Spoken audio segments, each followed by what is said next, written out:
Тужби за концесионерите и раскинување на договорите за користење на државно земјоделско земјиште со години се обработувало, а не се плаќало закупнина.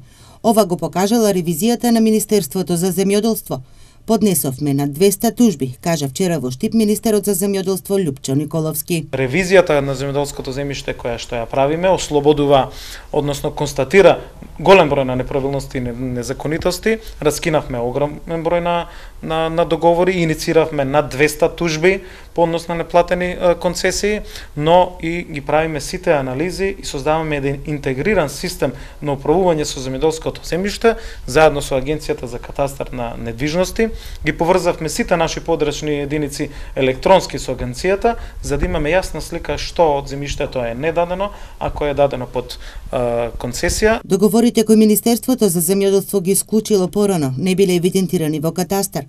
Ние би сакале да го ставиме во функција целокупното земјоделско земјиште, посочи министерот, најавувајќи дека до крајот на мај ќе бидат објавени неколку огласи за распределба на државно земјоделско земјиште. И во следните неколку месеци, заклучно со 30 мај оваа година, ќе има голем број на огласи, се со цел да биде ставено во употреба целокупното земјоделско земјиште. Паралелно ќе продолжи ревизијата на земјоделското земјиште, но ова е една од клучните политики на кои што сме насочени. Следната недела ќе се објави оглас за давање под концесија на околу 1400 хектари државно земјиште на некогашна џумалија во Овче Полието.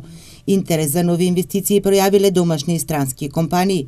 Земјоделците во Карбинци излегоа на протести и бараа ревизија на договорите за закуп и повторна распределба на државното земјоделско земјиште. Околу 5000 хектари државно земјоделско земјиште се обработува во Штипско и Карбинско, а договори за закуп имаат склучено околу 500 земјоделци.